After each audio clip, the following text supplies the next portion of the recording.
합법을 찾는 토론 이슈엔 직설 시작합니다. 윤석열 정부의 첫 부동산 공급 대책 발표가 임박했습니다. 윤석열 대통령이 대선 후보 시절부터 내걸었던 250만 호 이상 공급 대책이 드디어 베일을 벗게 되는 셈인데요. 수도권의 공급을 확대하고 또 민간 주도의 공급을 위해서 규제를 완화한다는 내용이 담길 것으로 예측됩니다. 이번 대책을 통해서 부동산 시장을 안정시키겠다는 정부의 목표 달성할 수 있을 건지 지금부터 이야기 나눠보겠습니다.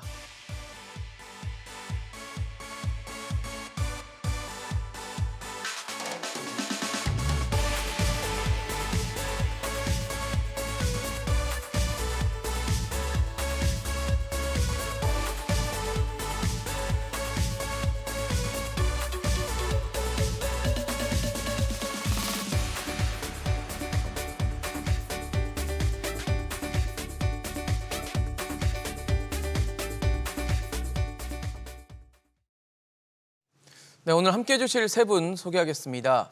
이승훈 부동산연구소 이승훈 소장, 정동근 변호사, NH농협은행 윤수민 부동산 전문위원 나오셨습니다. 어서 오십시오. 네, 안녕하세요. 안녕하십니까. 네, 오늘은 윤석열 정부의 첫 공급 대책 전망과 또 어떤 영향에 대해서도 분석해보는 시간 가져보겠습니다.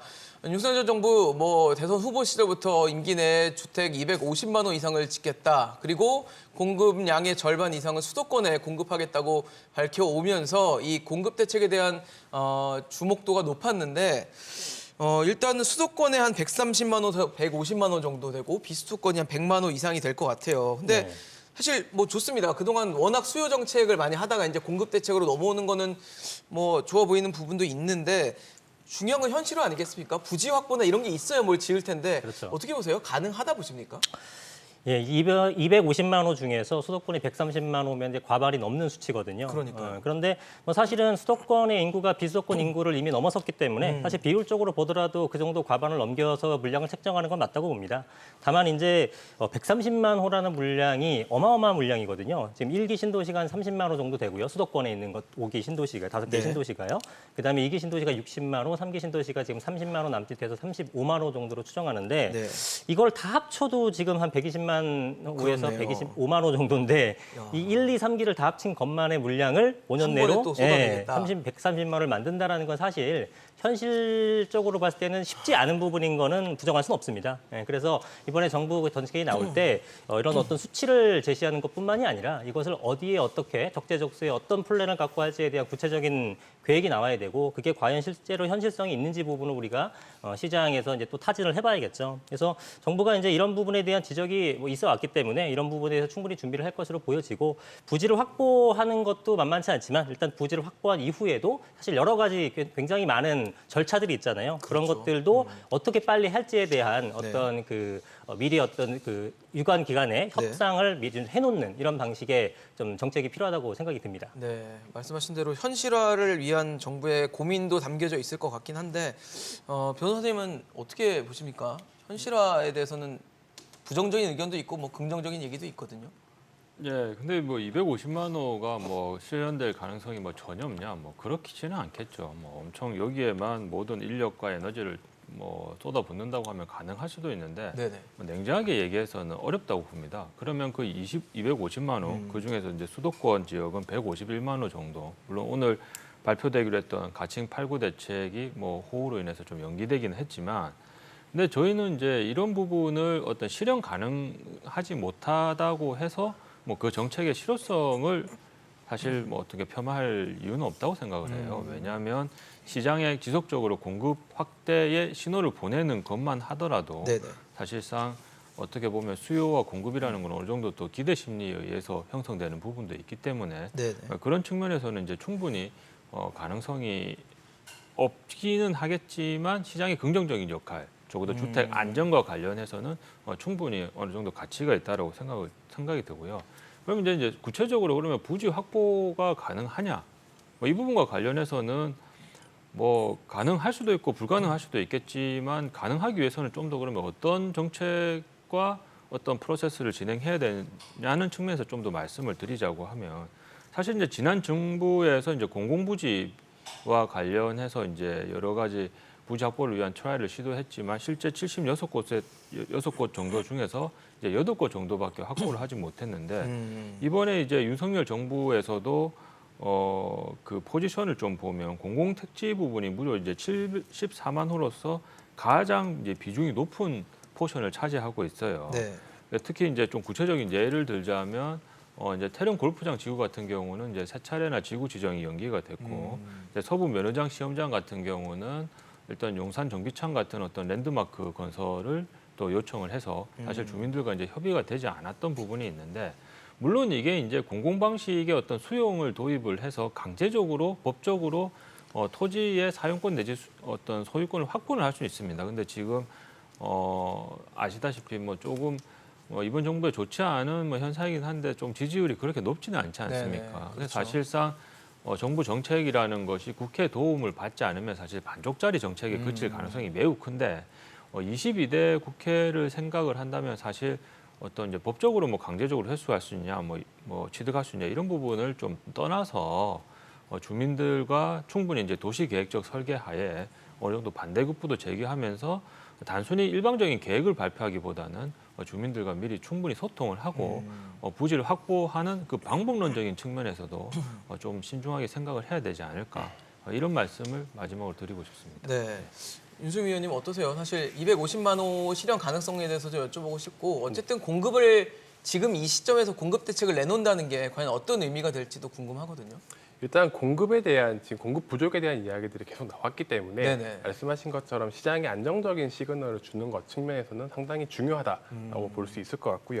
뭐 가능하냐 안 하냐가 중요하지는 사실은 않는 것 같습니다. 그래요? 이게 당장 지금 결국 그 부지 확보가 가능하냐는 부분보다도 더 중요한 것은 시간의 문제라고 생각을 하거든요.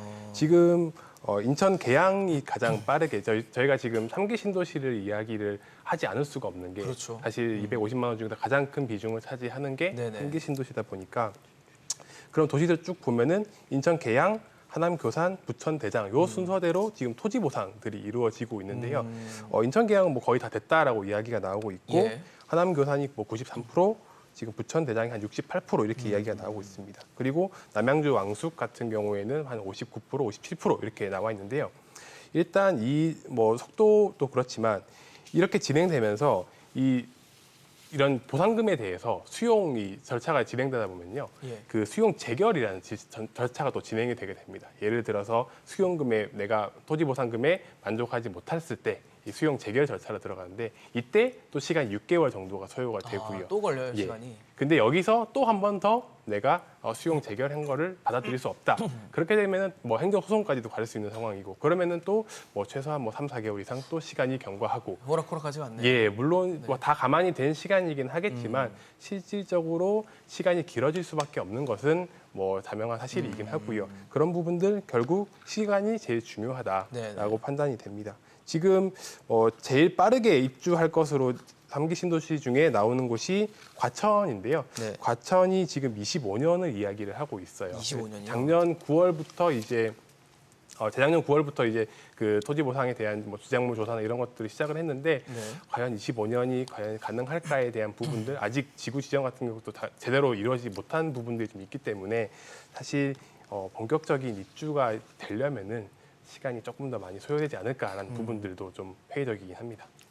그렇군요. 지금 어쨌든 250만 호 플러스 알파, 그러니까 그 이상의 공급을 하겠다라는 게 윤석열 정부의 생각이긴 한데 대책이 나오면 그 부분도 아마 주목을 끌 것 같은 게 규제를 완화하는 부분일 것 같아요. 특히 재건축 재개발 관련해서는 뭐 초과이익 환수제 이 부분이 어떻게 또 수정이 될 것인가, 혹은 뭐 완화가 될 것인가, 시장의 요구를 어느 정도 받아줄 것인가, 이게 좀 관건이 될 것 같은데 어떻게 보세요? 초과이익 환수제 어떻게 될까요?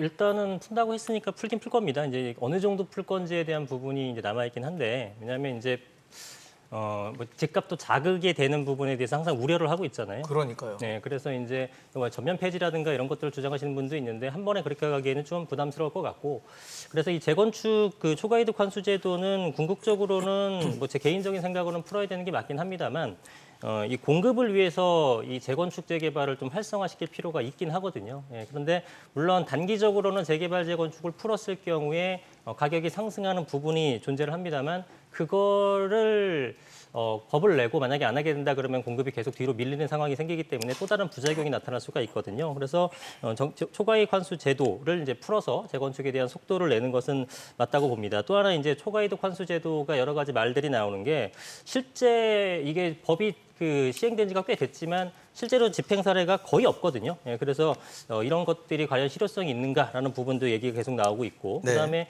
조합원마다 각각 어떤 초과이득 환수금이 틀린데 이걸 일률적으로 적용하는 것이 맞느냐 등등 디테일한 부분에서 상당히 많은 논란이 지금 야기가 될 것으로 보여집니다. 그러면 이런 것들에 대해서 과연 어떻게 또 처리가 될 건지라는 부분도 있고 하여튼 여러 가지 신경 쓸 것이 많죠. 또 이 재건축 초과이익 환수제라는 이름에서 보다시피 재건축에만 적용이 되는 거다 보니까 재개발도 역시 마찬가지로 재건축에 규제가- 대해서 규제를 하는 것 자체가 사적 이득이 많아서인데 재개발도 사실 뭐 똑같지 않거든요. 예, 그런데 공공성이 조금 부여됐다는 이유만으로 거기서 초과이득 환수제도는 재개발에서 걷지 않는 것은 또 과연 합당한가라는 등등의 문제가 있어서 여러 가지 어떤 제도적 보완이 좀 필요한 부분이고요. 어쨌든 장기적으로 또 종합적으로 봤을 때 초과이익 환수 제도가 지금보다는 완화가 돼서 재건축을 좀 활성화시키고 전반적인 공급을 늘리는 어떤 이런 지금 전반적인 분위기에 편승할 수 있게 제도가 좀 보완이 좀 필요할 걸로 생각이 됩니다. 변호사님 어떠세요? 초과이익 환수제 법 개정해야 되는 부분인 거죠? 이거는 그러면 국회 또 거쳐야 되는 거고. 예, 맞습니다. 이제 초과이익 환수에 관한 법률이라고 별도 특별법 형식으로 따로 있는데 제가 지금 설명드리는 부분은 뭐 물론 이제 이게 부동산 가격이라든가 뭐 개발에 관한 어떤 공급에 미치는 영향 이런 부분도 설명을 좀 드리겠지만 짧게는 법적인 문제를 잠깐 설명을 드리고 네, 좋습니다. 제가 좀 설명해 이야기를 주시면 진행을 될것 해드리려고 같아요. 하겠습니다. 네. 지금 현재 이제 1인당 조합원 이 평균 1인당 3천만 원 이상 넘으면 이제 제초안이라고 하는 네, 좀 초과이익에 줄여서 대해서 거기서 이제 부과를 일정 하는데 비율을 지금 이제 예상되는 거는 올해 이제 오늘 예상됐던 8구 대책에서는 뭐 1억 원까지 그렇게 좀 상향을 한다라는 얘기가 있었는데 물론 그게 최종적인 오피셜한 발표가 없었기 때문에 실현이 될지는 한 번 더 지켜봐야 될 것 같습니다. 근데 원래 이제 노무현 정부에서 이제 그 초과이익 환수 제도를 시행을 했다가 네네. 이명박 정부나 이제 박근혜 정부에서 시행을 안 했다가 다시 이제 지난 정권에서 부동산 가격 안정을 위해서 이제 다시 이제 도입을 한 제도인데 사실 이제 이게 우리가 조금 실무적으로 디테일하게 들어가다 보면 재건축 조합 내지 조합원이 부담하게 되는 조세 내지 준조세 또는 부담금이 사실상 어떻게 보면 이중과세, 중복과세라고 해당될 수 있을 정도로 굉장히 많은 것들이 있어요. 그것을 몇 가지만 조금 말씀을 드리자면 네네. 일단 기본적으로 방금 문제가 되는 제초안이 있겠죠. 두 번째, 재건축 조합에서 일반 분양부는 영리 사업으로 해당돼서 법인세를 따로 냅니다.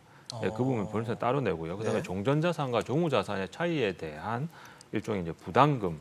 그다음에 이제 조합원이 분양받은 새 집을 양도했을 때는 양도세가 나오겠죠. 뭐 납부하기 전까지는 미실현 이익으로 가지고 있다가. 네네네. 그다음에 좀 이건 마이너한 부분이긴 한데 사실 모든 정비구역에는 국가나 지자체의 토지가 포함이 돼 있어요. 포함이 주로 되죠. 이제 도로가 대부분인데 그걸 국공유지라고 하는데 그거를 이제 법에는 무상으로 조합에게 양도하기로 됐지만 실무의 대부분은 사실 100억 이상의 많은 돈을 국가나 또 구청이 그걸 지자체가. 가져가요. 그러니까 실제로 무상이 아닌 거예요. 예, 그 부담을 하는 어떤 세금 유사한 비용들이 상당히 많은데 네.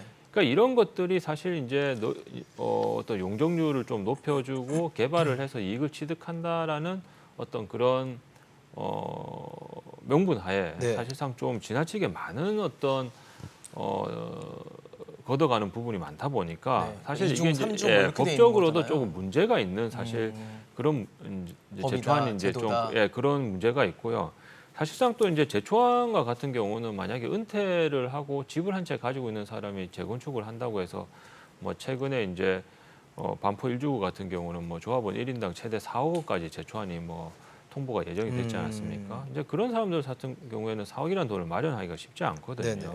근데 결국은 그러면 제초안이 부동산 공급 시장과 관련해서 어떤 역할을 하느냐 보면 결국 이것은 이제 분양 개발과 부동산 개발에 대한 동력으로 이제 작용을 하는데 어떻게 보면 미시적으로는 이 제초안을 완화시켜주면 어떤 재건축 아파트에 대한 수요가 증가해서 가격이 상승하는 부작용이 있지만 그래서 사실 뭐 대규모 일반 분양을 포함해서 주택 공급 시장이 좀 더 늘어난다라는 측면에서는 결국은 이제 이게 선택의 문제거든요.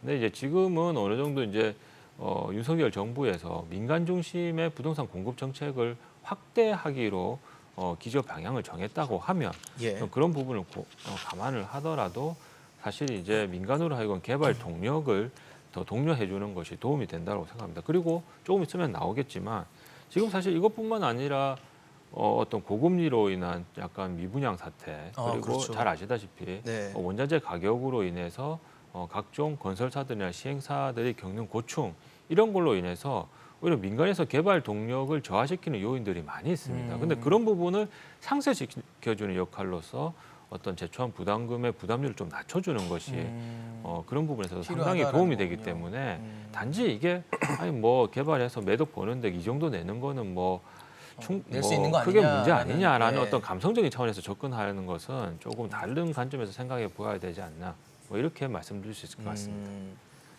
그러게요. 사실 초과이익 환수제도 지금 완화하는 부분들이 계속 거론되고 있고 안전지단 규제도 또 완화되는 부분들이 어떻게 보면은 재건축 재개발에 대한 속도를 좀 높여주지 않을까. 그러면서 공급을 좀 여지를 열어주는 그런 역할을 하지 않을까라는 기대감은 있는 것 같아요, 시장에. 네. 어떻게 보십니까?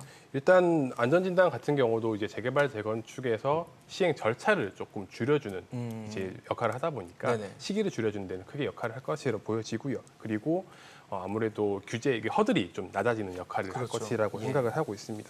그런데 결국 중요한 것은 안전진단보다는 분상제나 제초안이 아닐까라는 분양가 생각들이 상한제요. 아무래도 그쪽에 대한 이야기들이 좀 더 이제 안전진단 같은 경우에는 자격을 주겠다라는 이야기고 나머지 실무로 들어갔을 때는 이 실질적으로 시간이 걸리는 부분들이나 금액적인 부분들, 부담으로 작용하는 부분들은 분상제나 재건축 초과이익 환수제가 훨씬 크게 작용을 하거든요. 그렇기 때문에 이런 부분들이 개정이 되지 않고서야 바뀌지 않고서야 쉽사리 시장이 동력이 돌 수 있겠느냐라는 측면에서는 조금은 네.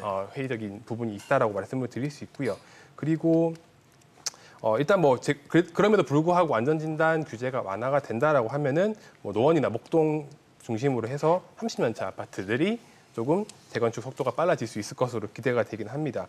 그런데 지금 시장 상황 자체가 아무래도 초기 재건축들이 약세를 보이는 상황입니다. 아무래도 금리가 높은 시장 상황이고 네네. 그러다 보니까 초기 재건축들은 가격 상승 속도가 커지지 못하고 있는 상황입니다. 그런 상황에서 뭐 아무리 풀어준다고 한들 시장 가격이 올라가지 않는다면은 지금 이렇게 이 효과가 빠르게 나타날 수 있을 것이냐에 대해서는 조금 생각해볼 회의적일 문제라고 수도 있겠네요. 네. 생각을 해야 될 것 같고요. 근데 그럼에도 불구하고 아까 말씀하셨던 것처럼 네. 지금 정책 기조 자체가 공급을 확대하겠다라는 정책 기조이기 때문에 이런 제도적인 시행들은 반드시 이루어져야 되고 그래야지 추후에 있을 그런 가격 변동, 가격 상승 가능성들을 네네. 조금 약화시킬 수 있는 그런 요인들로 작용할 수 있다. 이렇게 좀 정리하고 싶습니다.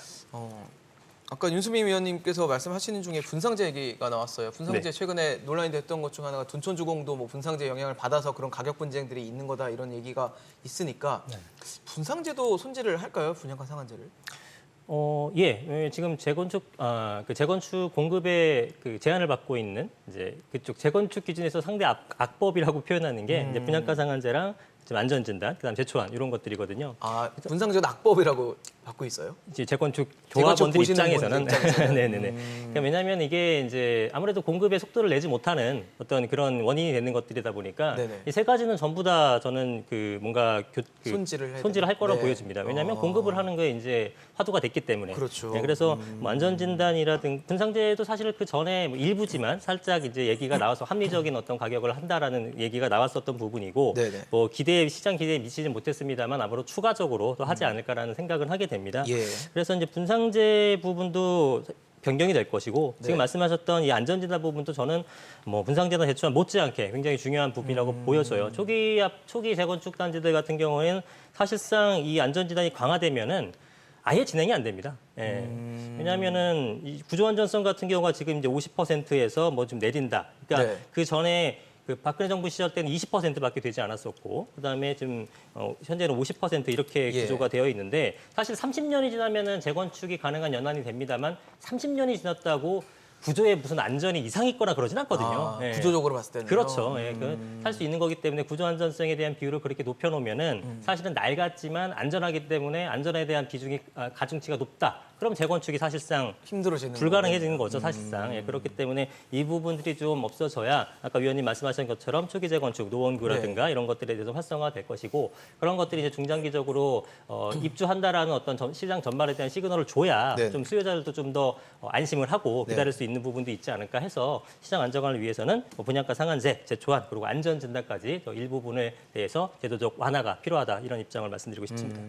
사실 이렇게 재건축 재개발 완화된다, 뭐 규제들이 좀 더 풀어질 수 있다라는 기대감들이 흘러나오면 많이 또 얘기가 나온 게 일기 신도시로 거론되는 뭐 분당, 일산 이런 곳이에요. 근데 여기는 또 일기 신도시 특별법 같은 것들이 걸려 있어서 네. 이거는 또 어떻게 봐야 될지도 좀 궁금한데, 법적으로 일단 찬반이 좀 있는 상황 아닙니까?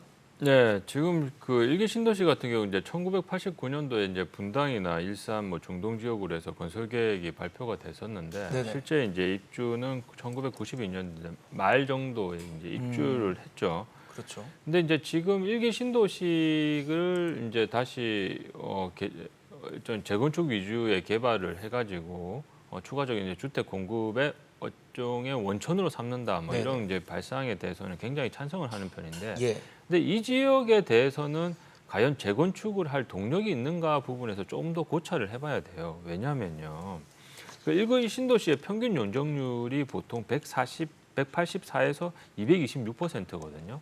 그럼 3종 주거지역 같은 경우에 최대 용적률이 300% 정도란 말이에요. 네네.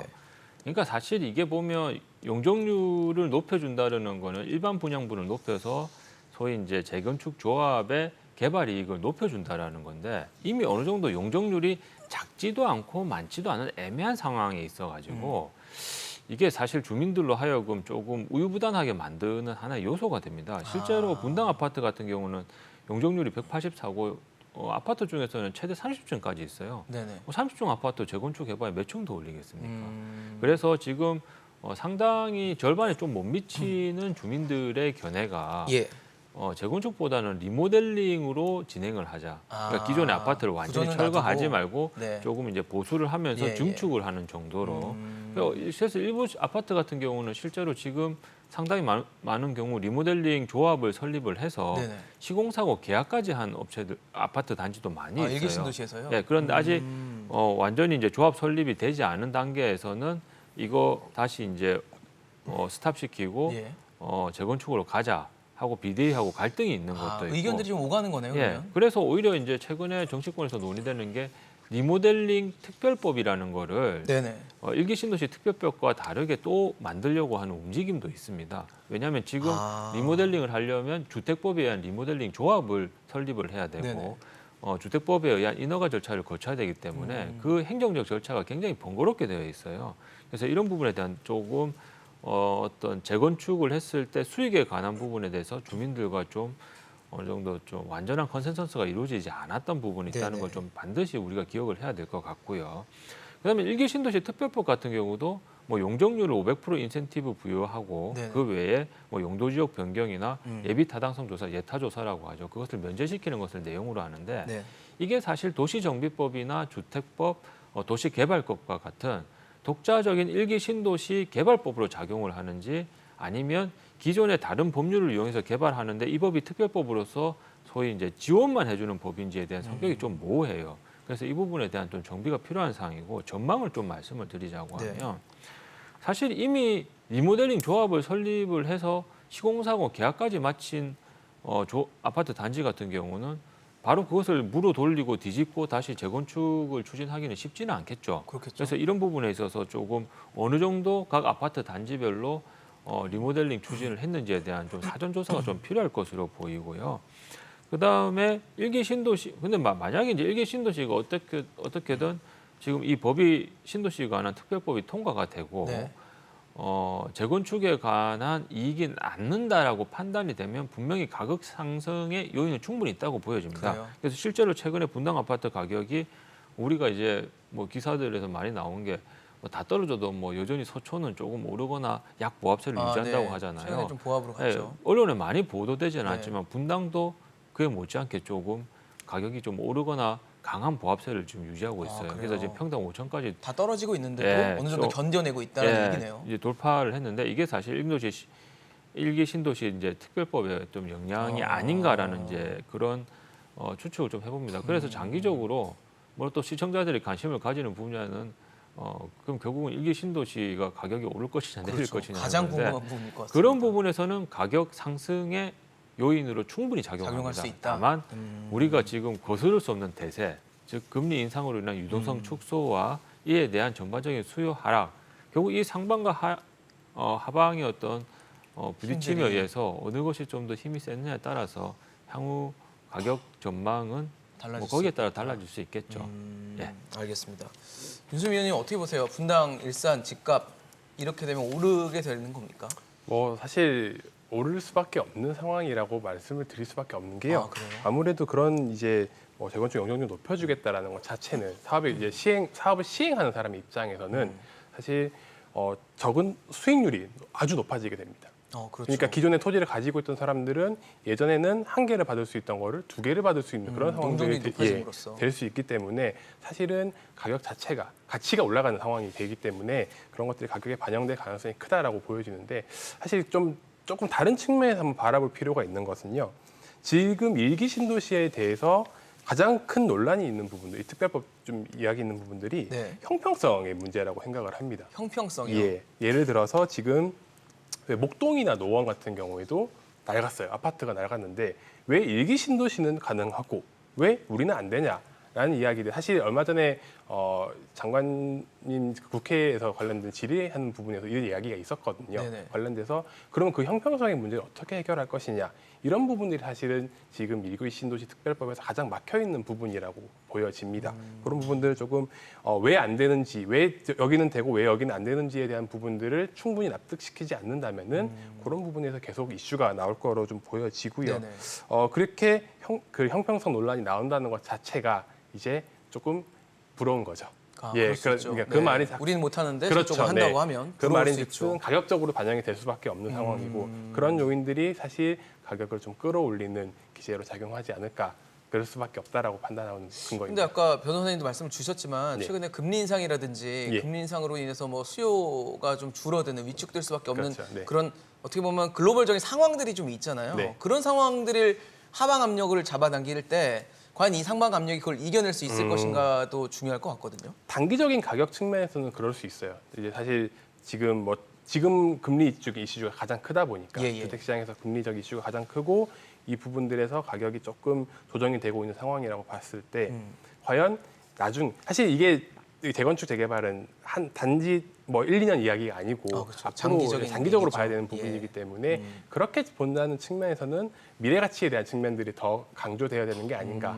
당장의 가격에 조정하는 것은 사실은 크게 의미가 없다라고 생각을 하고요. 결국 미래적인 가치가 더 미래 가격이 훨씬 더 중요하다. 네. 그런 부분들을 조금 말씀드리고 싶습니다. 소장님은 어떻게 보세요? 지금 미래 가치 말씀 주셨거든요. 네, 두 분 의견에 저도 동의하고요. 네네. 가격은 오를 수밖에 없다고 봅니다. 물론 지금은 현재 분위기상 뭐 금리가 워낙에 인상을 계속하고 있다 그러니까요. 보니까 거기에 이제 압도돼서 별로 이런 키워드가 잘 나오지 않지만 사실 금리 인상이 계속될 수만은 없잖아요. 네, 그리고 그렇죠. 이제 언젠가는 멈추겠죠. 멈추죠. 그리고 금리 인상이 지금 작년 8월부터 1년간 굉장히 가파르게 올랐는데 이미 속도는 좀 늦춰졌고 좀 공격적인 투자자들은 약간 금리가 인하는 아니더라도 금리가 보합되거나 속도가 늦어지는 것만으로도 이미 들어가려는 벌써? 하시는 분들이 이미 존재를 하거든요. 현장에서는. 특히나 일기 신도시 같은 경우가 우리가 제일 좋아하는 것, 수요자들이 제일 좋아하는 것들은 사실 새 아파트를 여기 선호를 하잖아요. 신축을 좋아하죠. 그렇죠. 네, 지금 선호하고. 전국의 주택 보급률이 100%가 넘은 지가 한참 됐음에도 불구하고 집값이 계속 올라가는 이유에 대해서는 사실은 양질의 주택, 수요자들이 진정으로 원하는 양질의 주택이 부족하다는 걸 반증하는 거거든요.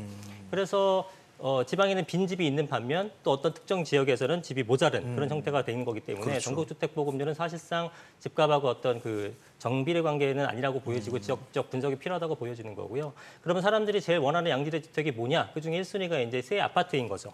그런데 1기 신도시는 어떤 서울하고 근접성이라든가 서울의 직주 근접을 할 수 있는 위치이면서 신도시니까 굉장히 인프라라든가 이런 것에 쾌적한 그런 환경을 조성하고 있고 거기에 새 아파트에다가 용적률 500% 얘기 나오니까 사업성까지 뛰어나다. 그러면 사실은 투자를 안 하기가 쉽지 않을 정도로 좋은 상황이기 굉장히 때문에 매력적일 수 있다. 그렇죠. 그러면 지금이야 분위기가 이렇게 안 좋기 때문에 뭐 경기 전망이라든가 이런 부정적인 기사들이 많이 나오다 보니까 부담스러움 느끼고 있지만 네. 이런 것들이 잠재되어 있다가 실제로 금리 인상에 대한 인상이 뭐 느려지거나 내지는 보합으로 이동한다라고 하게 되면 응축되어 있는 어떤 그런 투자 수요들이 한꺼번에 몰리면서 가격이 올라갈 수 있는 여지가 충분히 있다고 봅니다. 뭐 어쨌든 가격이 좀 오를 수 있다라는 얘기를 또 해주셨는데 과연 이제 정말 대책이 나와서 거기 뚜껑을 열어봐야지 알 수 있는 부분들이 있기 때문에 좀 신중하게 접근해 주시면 좋을 것 같다는 생각이 들고요. 뭐 용적률 높이는 방안도 이번에 들어갈 것이다 얘기가 있습니다. 용적률을 500% 이상으로 높여서 공급 물량을 늘리는 그런 효과를 가져오는 방법을 채택할 수 있다라고 하는데 용적률 높이면 아파트를 좀 높게 지을 수밖에 없을 것 같은데 이렇게 뭐 만약에 뭐 한 40층, 막 50층 이런 아파트가 생기는 거는 괜찮은 건가요? 이건 사실 용적률 높이면 뭐 교통 대책이나 이런 것들도 같이 좀 수반이 돼야지 주거 환경 개선이나 이런 것들도 연결될 수 있는 거 아니겠습니까? 이게 용적률 높이는 거는 사실 이제 뭐 일종의 칼날의 양면 같은 이중성을 가지고 있어요. 보세요. 네네. 아까 지금 소장님도 말씀을 하셨는데 네네. 우리가 이제 재건축 3종 세트라고 하면 이제 아까 말씀드렸던 안전 진단하고 네, 재초안. 그다음에 재초안하고 네. 분양가 상한제 이걸 얘기를 하는데 근데 이 세 가지 말고 뭐 제4의 뭐 이제 세트라고 하거나 또는 네. 이제 활용 점정으로 완전시켜 주는 요소가 바로 용적률하고 층고 제한이에요. 이게 왜냐하면요. 아무리 이 세 개를 통과를 해야 한다고 하더라도 물론 이 세 가지는 작용 국면이 다릅니다. 왜냐하면 재초안하고 분양가 상한제는 재건축 개발의 동력과 관련된 거예요. 왜냐하면 이익이 남지 않으면 사람들은 그걸 굳이 할 필요가 시도하려고 하지 없거든요. 않으니까. 그런데 안전진단은 시작할 수 있느냐 하지 못하느냐는 가부의 문제거든요. 근데 이게 약간 다른 부분이고요.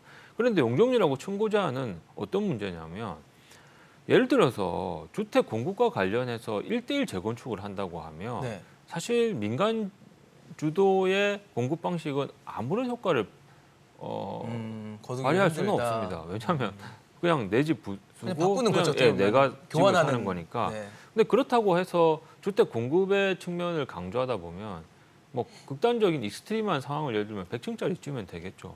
얼마나 많이 높게 주택 지으면 공급되고 많은 있습니다. 공급이 또 가능하니까. 네, 그래서 실제로 뭐 뉴욕이나 런던이나 동경 같은 경우는 뭐 용적률이 1000에서 2000% 정도 될 정도로 굉장히 용적률이 높은데 이제 이것이 이제 결국은 가져다주는 문제가 결국 이제 교통 내지는 환경 내지는 어떤 주차장과 같은 인프라 문제와 연결이 되는데 그렇죠. 예. 그래서 소위 이제 이렇게 용적률이 굉장히 높아서 층고 제한이 완화된 고층 아파트를 우스갯소리로 닭장 아파트라고 하지 않습니까? 집이 너무 많이 따닥따닥 붙어 있고. 5층짜리 아파트 꼭대기에 갇혀가지고 엘리베이터 중단돼 보세요. 닭장에 갇히는 거예요. 굉장히 난처하죠.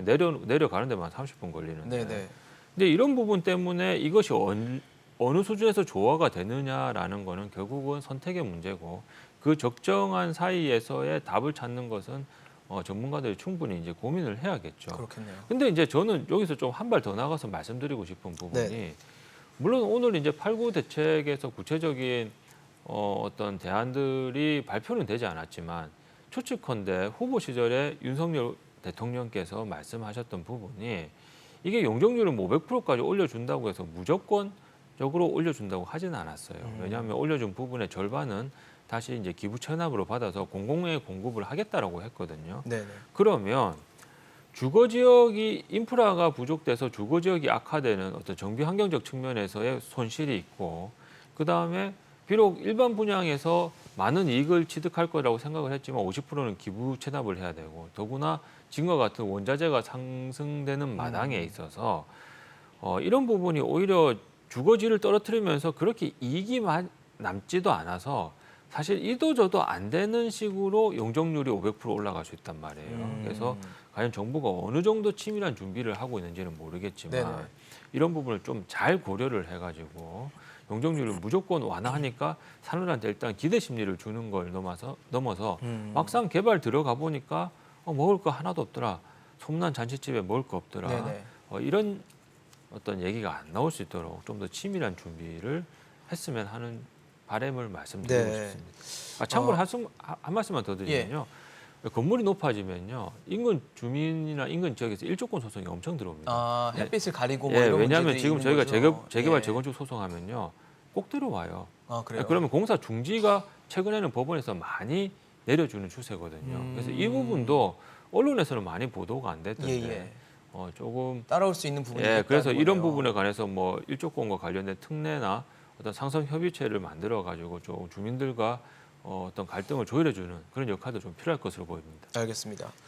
뭐 가장 중요한 건 그런 것 같아요. 공급 대책이 나왔을 때 그리고 이제 이행이 되면 이게 정말 부동산 시장 안정을 가져올 것인가 이게 가장 궁극적인 부분일 텐데 최근에 뭐 원자재 가격도 많이 오르고 금리 오르고 이런 어떤 부담들이 커지니까 공급 효과가 날까 이 부분에 대해서도 의아해하시는 분들도 있거든요.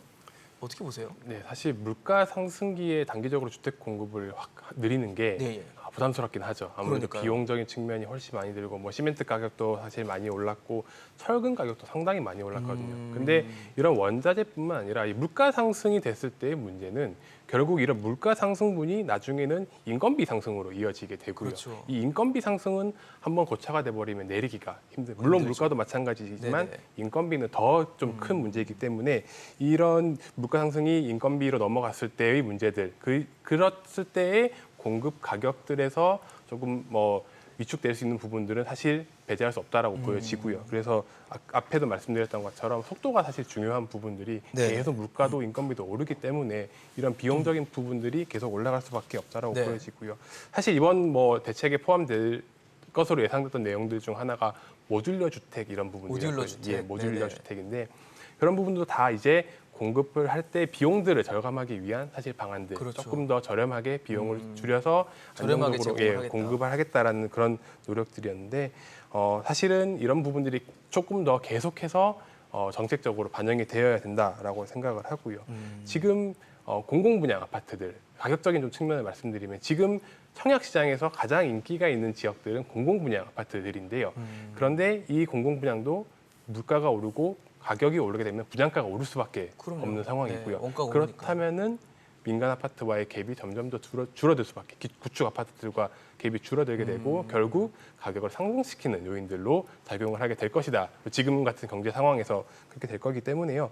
그렇기 때문에 쉽지 않습니다. 가격이 계속 올라가는 효과를 만들어낼 거란 말, 연쇄적인 효과를 만들어낼 건데 그럼에도 불구하고 이런 그런 공급 확대를 통해서 계속해서 시그널을 주면서 네네. 이렇게 시장을 안정화시킬 수밖에 없는 상황이긴 합니다. 그러니까 가격이 오르고 있지만 공급 가격도 오르겠지만 어쩔 수 없이 공급은 해야 된다라는 기조가 좀 일관적으로 지속돼야 되지 않는가라고 생각을 합니다. 그렇군요. 이승훈 소장님 어떠세요? 사실 최근에 뭐 미분양 얘기들이 많이 나와요. 네. 이제는 뭐 분양을 해도 잘 안 오고 청약 당첨돼도 포기하고 네. 뭐 이런 상황들이 연출되는데 이 상황에서 공급이 쏟아졌을 때 오는 혹은 공급 대책 로드맵이 나왔을 때 오는 효과 혹은 네. 부정적인 효과 이런 건 어떻게 보십니까? 네, 그런 지적이 좀 있습니다. 요즘에 이제 미분양이 많이 발생하다 보니까 네네. 여기서 이제 대규모 공급을 하게 되면은 더 이제 그 가격에 대한 급락 우려가 있지 않을까 이런 얘기들을 하시는데요. 네네. 저는 뭐 그럼에도 불구하고 일단 종합적으로 뭐 거시적으로 봤을 때는 꾸준한 공급이 필요하다고는 봅니다. 네. 일단은 지역적 분석을 통해서 서울 같은 경우는 뭐 미분양 수치가 몇 배로 늘었다, 몇 퍼센트 늘었다고 비율적 이런 걸 제시하지만 실제로 물량 자체를 보게 되게 되면 뭐 몇십 세대에서 몇백 세대 늘었다 이런 정도 수준이거든요. 네네. 그러면 뭐 1,000만 인구가 살고 있는 서울에서 그게 이제 몇 배가 늘었냐는 게 중요한 게 아니라 네네. 실제 양 수요자 자체가. 대비 양이 얼마나 되는지를 봤을 때는 굉장히 뭐 여전히 미미하다. 미미한 수준이기 때문에 꾸준한 공급이 필요한 지역이고요. 다만 뭐 그 지역적으로 봤을 때 인구가 뭐 줄어들고 있는데 내지는 미분양이 많다. 뭐 이런 지역에서는 굳이 지금 물량을 많이 늘릴 필요는 없겠죠. 그런 것들에 대한 어느 정도 속도 조절로는 필요하다고 보나 네네. 특수한 지역들, 대표적으로 서울 같은 지역에서는 지금 분위기가 비록 이렇다고 하고 미분양이 늘어나는 추세라고 하더라도 멈추지 말고 꾸준하게 공급을 해줘야 됩니다. 사실은 민간에서는 지금 같은 분위기, 그러니까 수분양자들이 별로 없다라고 하게 되면 짓질 않겠죠, 당연히. 그렇죠. 예, 뭐 시장 논리대로 니즈가 가는 없으니까. 거니까. 그렇죠. 있게 되면은 또 왕창 지으려고 할 것이고. 그러다 보니까 뭐 지난 10년간 연간 48만 호 정도가 지어졌다고 하는데 네네. 이게 매년 뭐 47만, 48만, 49만 이렇게 된 것이 아니라 어떤 때는 뭐 27, 8만밖에 없고 어떨 때는 또 70만 호가 넘어가고 뭐 40만, 60만 굉장히 다양한 게 평균 내서 그렇게 되는 거거든요. 그러면은 사실은 매년 꾸준한 공급을 하게 되면은 집값도 좀 더 안정화될 수 있는데 내가 집을 구할 때는 집이 없어서 가격이 막 올라갈 때도 있고 어떨 때는 집이 막 남아가지고 지금 같은 분위기에서 가격이 뭐 하락해서 집을 살까 말까 고민하기도 하고 굉장히 다양한 분위기가 연출되거든요. 그래서 그런 것들에 대해서 좀 조절을 할 수 있는 거는 민간이 아니라 민간은 하라 그래도 안 할 것이고요. 당연히 뭐 안 되는데 지으라고 그럴 수는 시장 없잖아요. 논리가 있으니까요. 그렇죠. 그러다 보니까 그런 거는 결국은 공공기관, 정부에서 그런 역할을 해줘야 되기 때문에 이러한 분위기에서도 궁극적으로는 필요한 지역들이 당연히 있으니까 그런 지역에서는 꾸준한 공급이 필요하다. 그렇게 말씀을 드려야겠네요. 알겠습니다. 윤석열 정부의 첫 번째 부동산 공급 대책이 조만간 발표될 것으로 보입니다. 아마도 공급 확대 그리고 규제 완화에 방점이 찍힐 것으로 보이는데요. 과연 우리가 궁극적으로 원하고 있는 부동산 시장 안정이라는 가장 큰 목표를 달성할 수 있는 기치를 세울 수 있을지 저희도 지켜보도록 하겠습니다. 오늘 이승훈 소장, 정동근 변호사, 윤수민 위원과 함께했습니다. 이슈앤 직설 오늘 준비한 소식은 여기까지입니다. 지금까지 함께해 주신 여러분 고맙습니다.